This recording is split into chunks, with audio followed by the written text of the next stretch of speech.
العليم من الشيطان الرجيم. بسم الله الرحمن الرحيم. صلى الله عليك يا سيدي ويا مولاي يا رسول الله. صلى الله عليك وعلى آل بيتك المظلومين. صلى الله عليك يا مولاي وابن مولاي يا أبا عبد الله. يا رحمة الله الواسعة. Oh Hussein, l'âme des croyants et croyantes. Oh Hussein,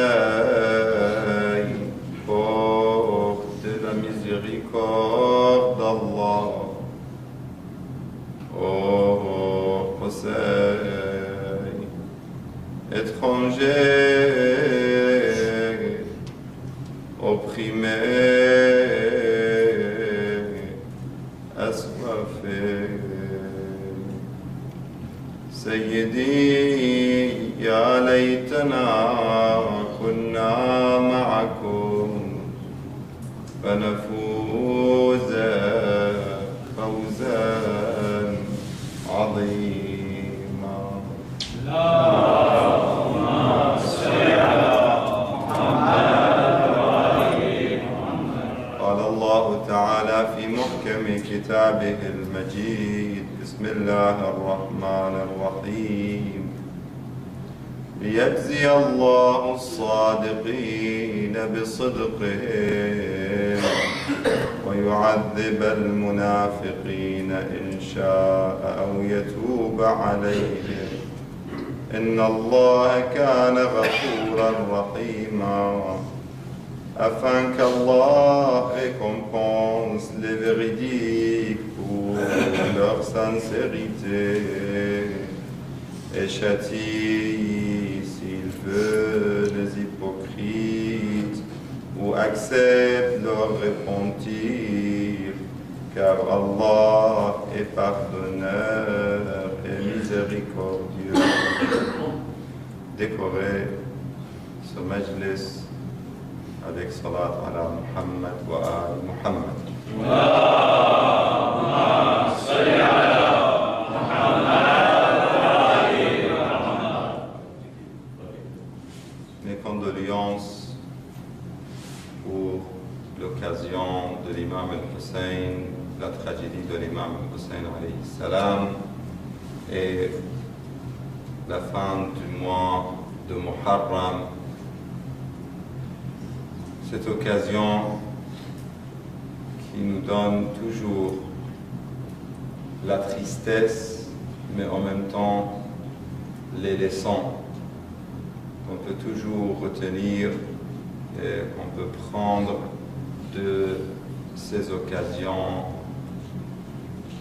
de Ahl al-Bayt, salawatullah wa salamuhu alayhi. Allahumma salli ala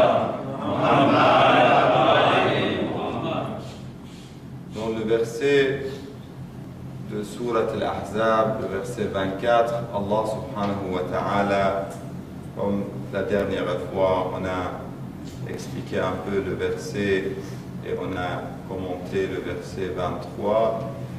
Aujourd'hui, ce serait bien de regarder et de commenter le verset 24 de Surat Al-Ahzab, la Surat 33 du Coran. Allah dit لِيَجْزِيَ اللَّهُ الصَّادِقِينَ بِصِدْقِهِمْ, puisque dans le verset précédent, nous avons vu que Allah subhanahu wa ta'ala dit Bismillah ar-Rahman ar-Rahim, min al-mu'minina rijalun sadaqu, parmi les mu'minines, il y a les véridiques. Maintenant, dans ce verset, Allah parle de la récompense de la véracité ou de dire la vérité لِيَجْزِيَ اللَّهُ الصَّادِقِينَ بِصِدْقِهِمْ. Allah dit que, afin qu'Allah récompense les véridiques. C'est-à-dire, وَمَا بَدَّلُوا تَبْدِيلًا. Là-bas, on a vu qu'ils ne changent pas, ils restent toujours véridiques dans leur vie. Et ici, la récompense sera une grande récompense. Pourquoi? Allah, il dit, pour cette véracité, pour cette action, Allah va leur donner une grande récompense. Et au contraire, si la personne, il n'a pas ce caractère ou il n'a pas cette qualité, il ne fait pas attention à la question de la vérité, il sera la samahallah, c'est-à-dire en face de la vérité. L'opposé de la vérité, c'est quoi? Ici, c'est l'hypocrisie. Attention, si on sort de la vérité, on sera plus proche de l'hypocrisie. C'est-à-dire le mensonge qui va nous amener, c'est vrai, enfin, ça veut dire l'opposé, c'est le mensonge, c'est clair. Mais en vérité, en face de la vérité, en face d'être véridique, c'est d'être hypocrite. Et ça, c'est très dangereux. Vous savez que dans le Coran, il y a une sourate connue, sourate al-Munafiqun. C'est les hypocrites qui étaient les premiers ennemis de Rasulullah sallallahu alayhi wa sallam. Allahumma salli ala Muhammad. Et ici, il nous montre deux faces, deux côtés. La vérité et l'hypocrisie. Chaque fois qu'on se rapproche plus vers la vérité, on s'éloigne de l'hypocrisie. Et en revanche, et le contraire est exact aussi. Chaque fois qu'on s'éloigne de la vérité, on s'approche de l'hypocrisie. C'est comme une formule. Et pour ne pas arriver pour profiter de ce verset, je vais encore, on va voir ensemble cette partie de ce verset. Il dit إِنْ شَاءَ وَيُعَذِّبَ الْمُنَافِقِينَ إِنْ شَاءَ أَوْ يَتُوبَ عَلَيْهِمْ. C'est-à-dire, il y a une possibilité. Allah toujours ouvre la porte de la miséricorde. Car la question de l'hypocrisie, ce n'est pas seulement les hypocrites de l'époque du prophète sallallahu alayhi wa sallam pour dire que c'est bon. On est en train de parler, c'est une sourate du Coran qui parle de ces hypocrites. Non, l'hypocrisie est toujours existante, est toujours présente, et ça existe malheureusement dans toutes les communautés et dans toutes les époques. Et si on tombe, il y a une possibilité que la personne tombe dans l'hypocrisie. Nous sommes tous éprouvés par ça. Inch'Allah, qu'Allah éloigne l'hypocrisie de nous tous et toutes, Inch'Allah, mais c'est une vérité. C'est un danger qui peut s'approcher de tout le monde. Et c'est pour ça que Allah ici nous montre que même si on est tombé, pour un moment donné, on est tombé dans l'hypocrisie, il y a la porte de repentir, il y a la possibilité de repentir de cette hypocrisie. C'est pour ça même on a un hadith très connu du prophète sallallahu alayhi wa sallam. Allahumma salli ala Muhammad wa alihi. Irfa'u aswatakum bis-salati alayhi fa-innaha tadhhabu bin-nifaq. Ça veut dire, faites le salawat à haute voix, cela vous aide pour éloigner l'hypocrisie. Allahumma salli ala Muhammad wa ali Muhammad. Maintenant, quelle est la relation entre la salawat à haute voix et l'hypocrisie et la vérité? Ça à étudier. On peut voir ensemble rapidement. Mais il y a des actions que notre prophète nous a données et dans les citations du prophète ou Ahl al-Bayt alayhi salam qui parlent des remèdes pour ce genre de maladie. L'hypocrisie, c'est une maladie. C'est pour ça que dans le verset, Allah il dit Inna Allah kana ghafuran, juste après ça, Inna Allah kana ghafuran rahima. Allah est pardonneur et miséricordieux. Maintenant, en regardant ce verset, en voyant ce verset, comment on doit faire pour comprendre l'importance de cette vérité et de vivre la vérité? On voit dans le hadith de notre prophète sallallahu alayhi wa sallam,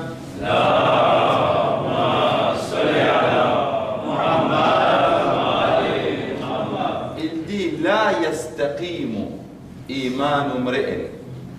On avait expliqué ça, je pense, à un moment donné, je ne sais pas si c'était dans une prière de vendredi. La yastaqimu imanu mri'in hatta yastaqima qalbuhu. ولا يستقيم قلبه حتى يستقيم لسانه.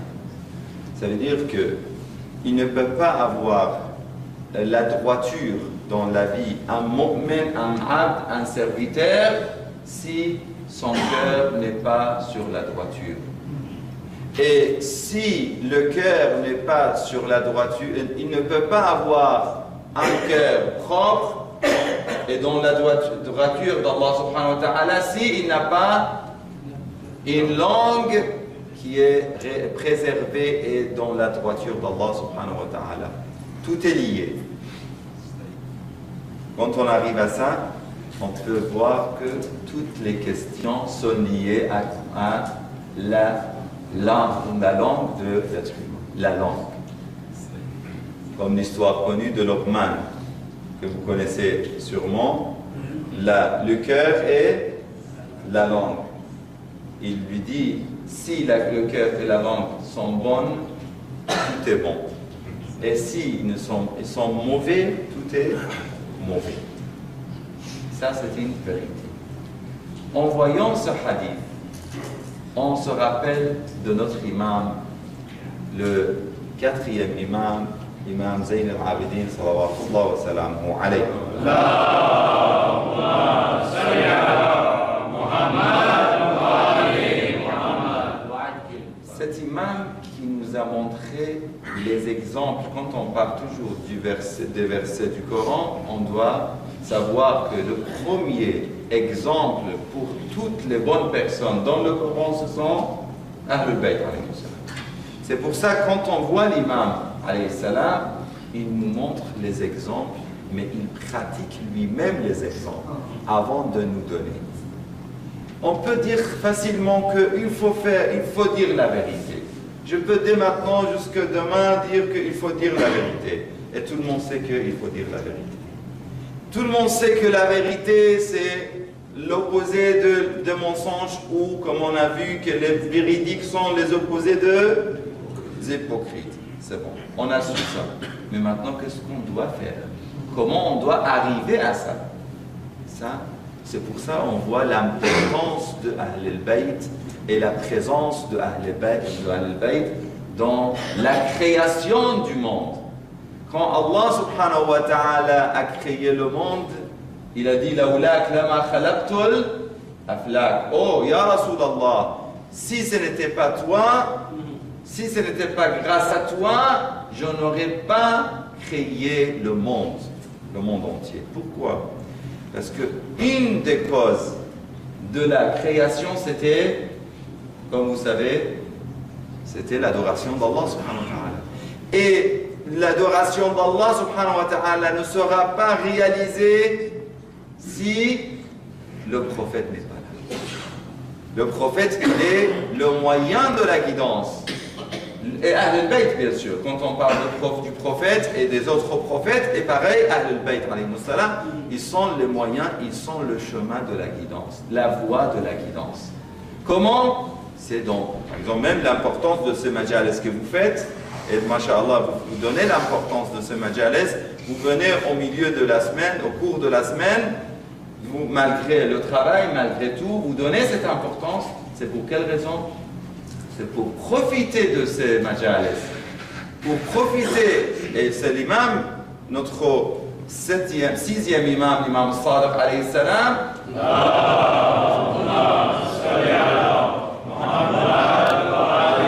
que même son nom c'est Sadiq, il est le véridique.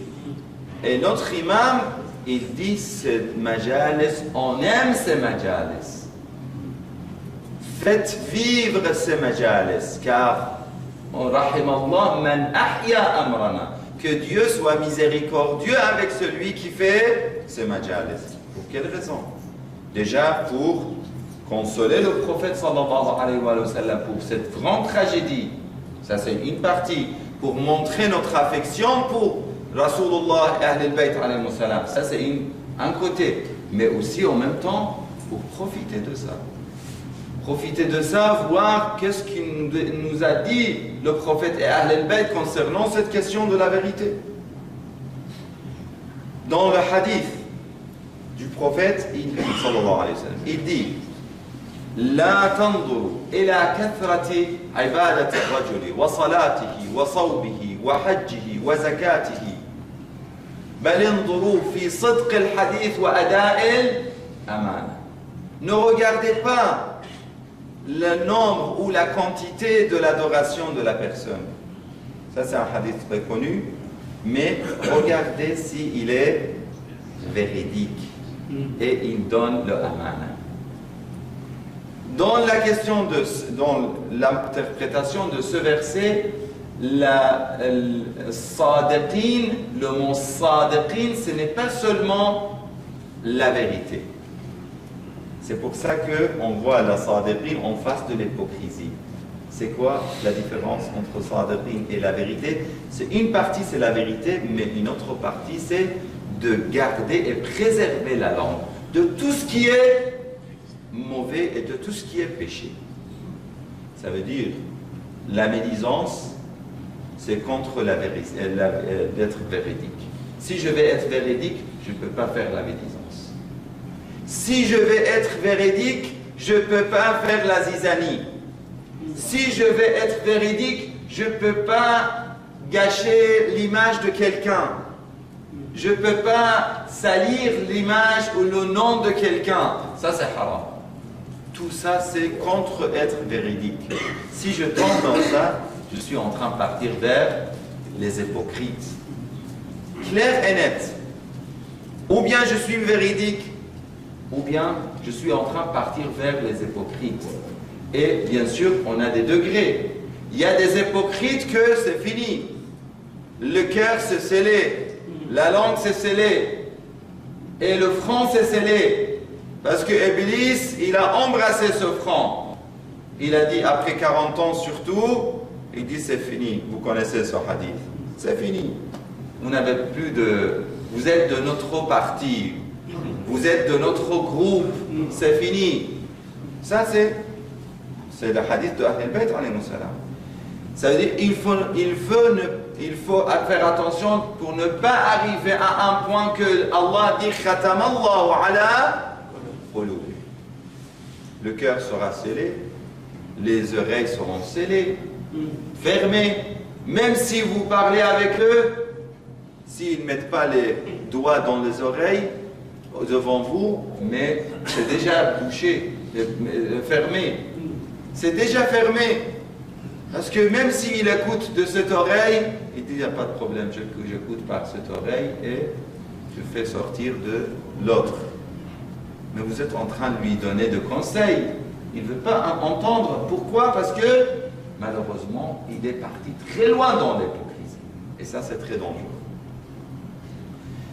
Dans l'histoire de l'imam alayhi salam, on voit que l'imam, on a dit le quatrième imam, il a beaucoup insisté sur cette question dans ses hadiths et surtout dans les doigts.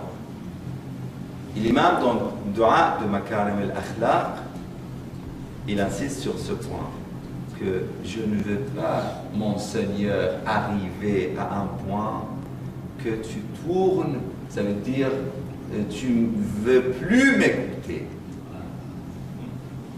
Ça, c'est très dangereux. Si la personne arrive à une position que Dieu ne veut plus l'écouter, ça veut dire qu'il est très loin dans l'hypocrisie. Et ça, c'est quand la langue tourne seulement dans le péché d'Allah subhanahu wa ta'ala. Et l'imam Amir al-Mu'minin, il dit que waj'al lisani bi dhikrika lahija. Cette langue, si je veux préserver ma langue, je vais protéger ma langue pour que cette langue ne parte pas dans tous les péchés de la langue, que ce soit le péché de la médisance, je ne sais pas, la zizanie, et tout ce qu'on a dit, tous les péchés. Il y a un livre qui s'appelle Afatul Lisan, c'est-à-dire toutes les maladies de la langue. C'est intéressant comme livre de Cheikh Al-Fayd Al-Kashani, qu'il nous donne un par un ou une par une toutes les maladies de la langue. La langue qui veut parler pour faire riya, pour se montrer. Je fais ça, je fais ça, je fais toujours ça. Moi, je suis le meilleur. Personne ne dit ça. On est plus intelligent de dire je suis le meilleur. Mais en vérité, je suis en train d'expliquer que je suis le meilleur. Et il y a des histoires pour ça.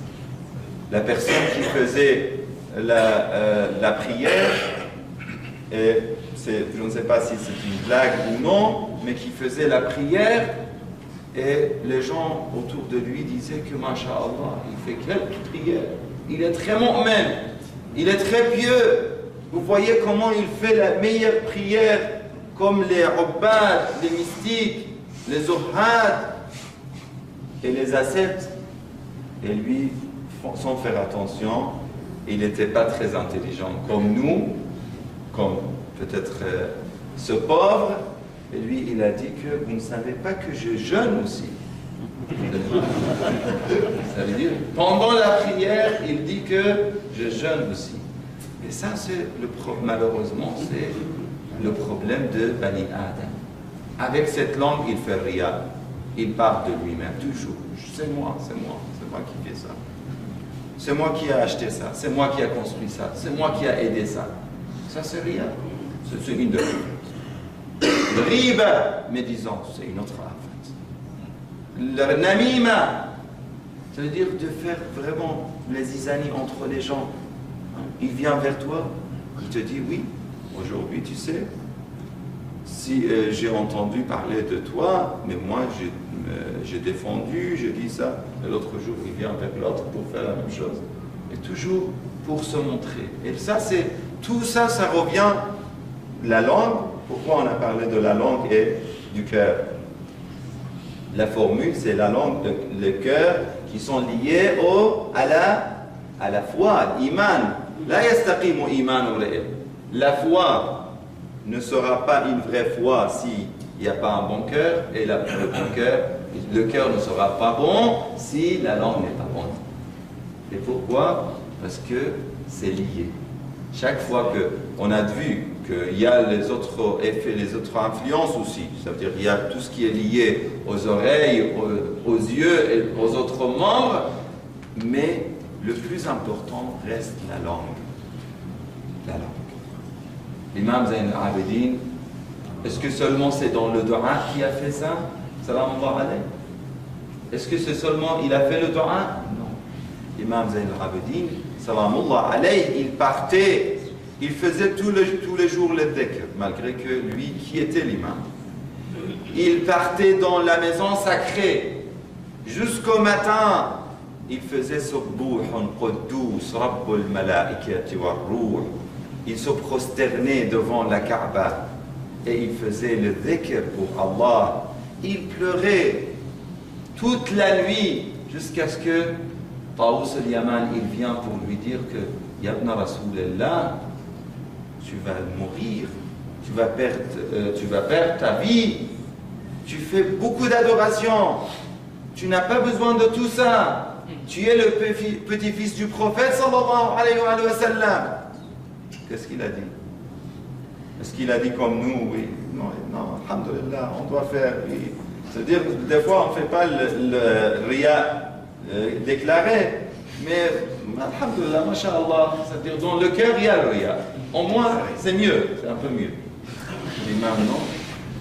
L'imam, il n'a pas accepté ça. L'imam, clairement, il a dit que Wayhak, qu'est-ce que tu dis? Tu ne dois pas dire ça. Ce que tu dis n'est pas correct. Pourquoi? Khair, Inch'Allah. Qu'est-ce que j'ai dit?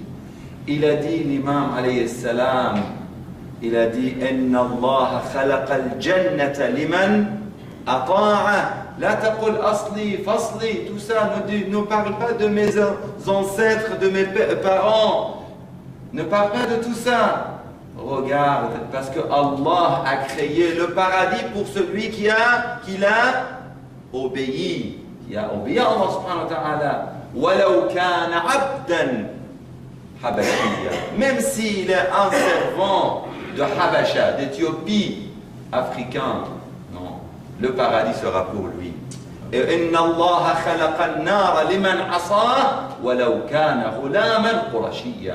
Et Allah a créé l'enfer pour celui qui l'a désobéi, même s'il est un ghulam de Quraysh. Il est un de Quraysh, de la Mecque. Ça ne sert à rien. Et ici, on voit que cette leçon de l'imam nous montre comment il a enseigné pareil. Il a enseigné ses disciples et même le ulama. La dernière fois qu'on a visité Ayatollah Sistani, que Dieu le garde et tous les marajas et tous les ulama, on était en train de lui dire que c'est grâce à vous, il y avait ça, il y avait ça, il y avait ça. Il a dit, grâce à Sahib al-Zaman, grâce à Allah, nous n'avons rien. Nous, on n'a rien fait, on n'a rien. Tout ce qu'on a, c'est grâce et barakat Maulana Sahib al-Zaman. Vous voyez ce marja, que vraiment grâce à lui, l'Irak était sauvé, la communauté était sauvée, beaucoup de...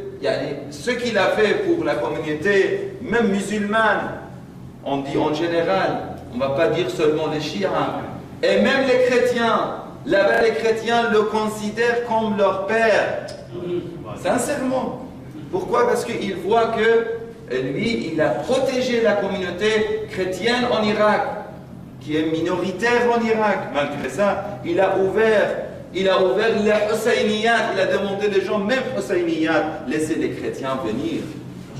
Laissez les chrétiens venir là-bas pour être protégés, parce que leur ville était en danger, comme vous savez. Ça, vous voyez, tout ça, c'est, malgré ça, il dit que tout ça, c'est grâce à qui? Nous n'avons rien fait. Qu'est-ce qu'on a fait, nous? Tout ce qu'on a, c'est grâce à qui? À Sahib al-Zaman, à Allah subhanahu wa ta'ala. Pas comme ce pauvre, si je fais qu'une petite chose, oui. Au moins, si je ne le dis pas dans mon cœur, je sens que oui, celle-ci, ce n'était pas moi, on n'aura pas vu ça. Je ne sais pas que non, c'est Allah qui fait tout. Et encore, vous voyez, tout ça, c'est dans la question de la langue. Pour être bref, Inch'Allah, Allah, il dit, et il est clair, on a la possibilité de se repentir.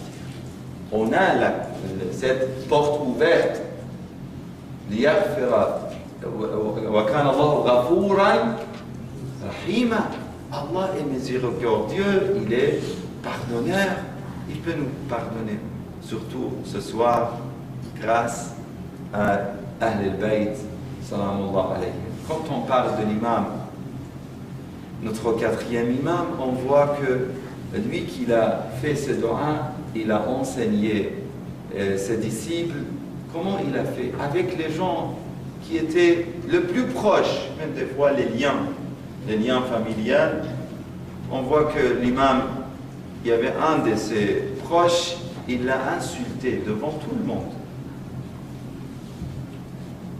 À votre avis, l'imam, comment on va répondre? L'imam n'a rien dit. Il est parti, après quelques moments, il est parti chez lui en frappant la porte, en saluant ce proche. La personne avait la honte. Et il a dit, Allah a'lam haythu yaj'alu risalata. Allah sait où il met son message. il sait que cet imam qui a cette endurance, qui a cette patience, qui supporte même les insultes d'une personne qui est de sa famille. Et c'est difficile des fois de voir qu'un de mes proches, il m'insulte, mais l'imam part pour montrer un exemple à nous tous. Pareil, dans plusieurs actions, on voit que l'imam, il a appliqué tout ce qu'il a dit. Même les disciples de l'imam, et je termine avec cette histoire, il avait un servant. L'imam, alayhi salam, comme vous savez, l'imam, il achetait les servants et les serviteurs, il les achetait, il les éduquait et après, il les libérait. Et le fait de franchir un servant ou un abd ou un esclave, c'est très recommandé dans la religion. Et ça montre comment l'islam, depuis le début, il voulait se débarrasser de cet acte, de cette question. Mais ce qu'on veut voir ici, comment l'imam, grâce à ça, il a pu faire des enseignements. Parmi ces personnes, il y avait un esclave, ou un servant, on va dire, de l'imam alayhi salam. Et c'est un des compagnons de l'imam. Il était en train de partir il y avait la sécheresse et il a vu que l'imam alayhi salam, il a demandé à ses compagnons de partir et de demander à Allah subhanahu wa ta'ala le dua. Ils sont partis, il y avait beaucoup de personnes qui faisaient le dua, de musulmans qui faisaient le dua et ils ont demandé la pluie. Ils ont beaucoup fait le dua et la prière, mais la pluie n'est pas tombée. Jusqu'à ce que un esclave africain, il vient pas loin de la Kaaba, il lève les mains et il prononce quelques mots. Dès qu'il termine, et c'est Taous el-Yaman qui a vu ça, il a dit que je regardais à cet esclave quand il a terminé. Dès qu'il a terminé, il a prononcé ces mots. On a vu comment la pluie est tombée. J'ai dit, subhanallah, qui est cet esclave? Je suis parti pour savoir, il est l'esclave de qui? J'ai vu qu'il est entré chez l'imam, le 4e imam alayhi salam.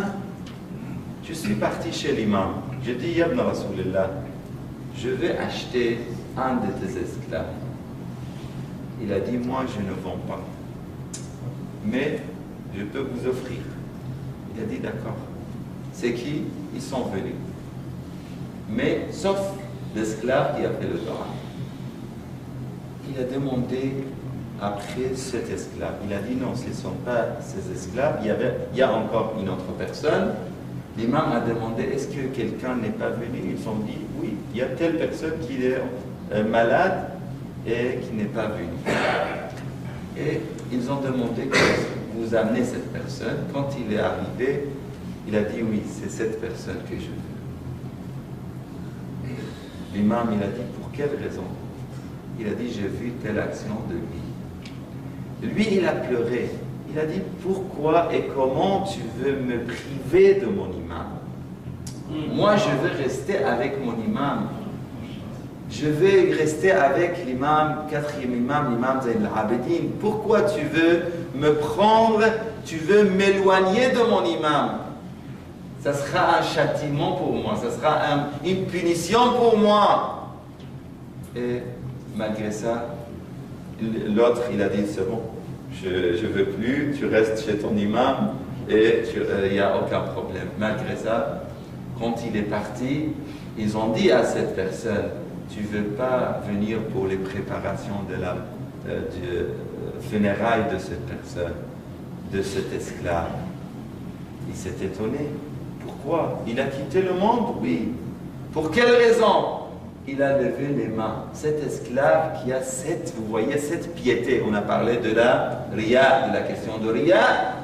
Cet esclave, il a dit, Ya Allah, moi je ne voulais pas que quelqu'un connaisse ou sache ma relation avec toi. Je voulais que ma relation, cette intimité, comment dire, ce lien entre moi et toi reste secret. Et aujourd'hui, je vois que c'est déclaré, dévoué. C'est pour ça, prends-moi chez toi, ya Allah. Et Allah a exaucé son invocation et il est décédé. Imaginez ça, c'est un des esclaves de l'imam. Nous qui nous sommes, Inch'Allah, bien sûr quel esclave. Mais nous, quand on dit que, Inch'Allah, on est les partisans de l'imam, demandons ce soir, Inch'Allah, d'avoir un peu de cette sincérité.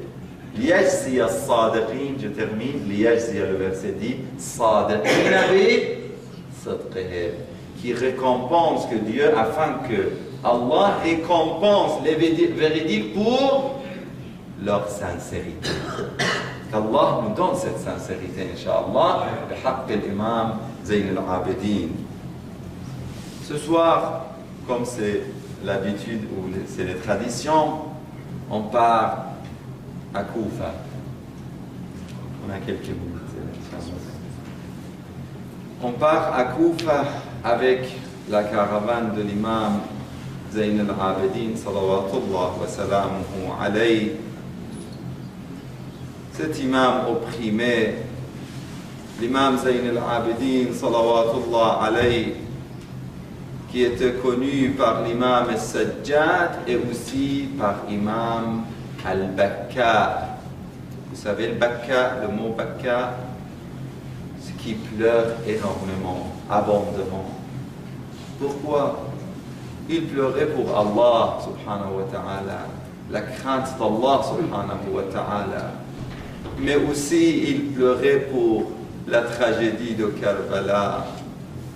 Notre imam qui a vécu la tragédie de Karbala, il a vécu toutes les scènes tragiques de Karbala, la scène du martyre de son frère Ali al-Akbar, de son frère Ali al-Asghar, de Al-Qasim, du martyre de l'imam de Abel Fadl al-Abbas, du martyre de l'imam Zayn al-Abidi, de l'imam al-Hussein, salamullahi alayhi. C'est pour cela que chaque fois, 34 ans après le martyre de l'imam al-Hussein et la tragédie de Karbala, il a vécu 34 ans l'imam Zayn al-Abidin. Chaque fois qu'on mettait de la nourriture devant l'imam alayhi salam, l'imam pleurait. La servante disait Ya ibn Rasulillah, c'est le moment de iftar, tu dois manger. Il dit comment puis-je manger malgré que j'ai vu comment mon père et mes frères sont partis de ce monde sans manger. Cette dame, cette servante, quand elle voit que l'imam ne mange pas, ne prend pas la date, et il ne mange pas, elle mettait l'eau devant l'imam. Oh moi, Ibn Rasulillah, ô fils du prophète, bois de l'eau. L'imam pleurait encore plus en disant Kayfa ashrab ladhid al-ma'i wa ahli qadaw kulhum atashan. Comment puis-je boire de l'eau malgré que mon père Hussein a été égorgé, assoiffé? Et l'imam Abu Hamza al-Thumali, il lui dit Ya ibn Rasulillah, tu pleures jour et nuit, tu vas mourir, tu vas mourir, tu ne peux pas supporter toute cette tristesse. L'imam alayhi salam, il dit mais est-ce que tu as vu à Aba Hamza, car Abu Hamza il a dit Al-Qatl lakum ada. Le martyr est une question habituelle pour vous. Ce n'est pas pour la première fois que vous êtes martyrisé, ya ibn Rasulillah. Il a dit, c'est vrai, ya Aba Hamza, al-qatlu lana 'ada wa karamatuna min Allah al-shahada. Notre honneur, c'est d'être martyr. Fi sabilillah. Mais est-ce que, ya Aba Hamza, hal sami'at udhunak am ra'at 'aynak? Est-ce que tu as vu dans ta vie, où tu as écouté avant le jour de Ashura, que nos femmes et nos filles et les filles du prophète sallallahu alayhi wa sallam soient prisonniers? C'est la plus grande tragédie qu'on a vécue, ya Aba Hamza. Chaque fois que je vois mes tantes Zainab et Kulthum et mes sœurs et les filles du prophète, dans chaque fois que je les vois devant moi, je me rappelle de l'histoire de l'incendie des tentes de jour de Ashura. Waouila! Et comment mes sœurs et mes tantes couraient entre les tentes, Waouila. Quand cette caravane est arrivée à Koufa, Habiba, une servante de l'imam al-Hussein, affranchie par l'imam al-Hussein et de l'imam Amir al-Mu'minin, mais qui a vécu avec Sayyida Zainab salamullah alayha, surtout quand elle était à Koufa, qu'elle adorait, qu'elle aimait énormément, qu'elle était très attachée à Sayyida Zainab. Mais elle avait des qualités, cette dame. Une de ses qualités, c'était de faire attention à tous les pauvres, d'aider les prisonniers. Elle a su qu'il y a une caravane de prisonniers qui est entrée dans la ville de Koufa. Elle a dit à sa servante, « Oh ma servante, pars et vois cette caravane, prends avec toi du pain et des dattes, donne des pains et des dattes à ses enfants. Je vois de loin comment ces enfants sont affaiblis. Prends soin d'elle. » Elle est partie, est revenue en disant, « Oh ma Habiba, il y a une dame qui m'a interdit. Je voulais donner des dattes et du pain à une fille. » Elle a pris ça de sa main en disant, « Nous sommes d'une famille qui n'accepte pas la sadaqa. Le monde est interdit. Haramun alayna sadaqa. Le monde est interdit sur nous. » Elle a dit, mais ce sont qui cette famille et ses enfants? Elle est partie elle-même pour regarder, pour connaître l'histoire. Elle a demandé à cette dame, « Oh madame, je te demande, vous êtes d'où ?» Elle a dit, « Je suis de Madina. Madina tu Rasulillah. » Et quand elle a écouté ça, elle était très touchée. Elle a dit, « Madina, ala sakiniha salam, que la paix soit sur celui qui est de Madina. » Puis elle a dit, de quel quartier de Madina? Elle a dit, de Mahallat Bani Hashim. Waouila. Elle a dit, mais pourquoi vous n'acceptez pas ces dates et ces pains? Elle a dit, oh dame, nous acceptons pas car cela est haram pour nous et pour nos enfants. Elle a dit, mais cette action, cette interdiction, c'est pour une seule famille. C'est la famille du prophète. Elle a dit, mais madame, je vous demande de manger et de laisser ces enfants manger de ça. Car ça, c'est pas au monde, c'est pas sadaqa, c'est un nadr. J'avais fait depuis longtemps un nadr. Je vais donner toujours un vœu. Je fais nadr, que chaque fois qu'il y a des prisonniers, des pauvres, je distribue des dattes, de manger, du pain, pour une raison, pour voir le visage de Madame Zainab. Depuis qu'elle est partie, j'attends le jour que je pourvois Zainab Salamullah alayha. C'est là que Sayyida Zainab a dit: ton ordre est exaucé. Ana Zainab, Ana Zainab li yahkoun anni. C'est moi Zainab que tu cherches. Elle a frappé sur son visage. Wa Zainab, wa Zainab. لا حول ولا قوة إلا بالله العلي العظيم. إنا لله وإنا إليه راجعون.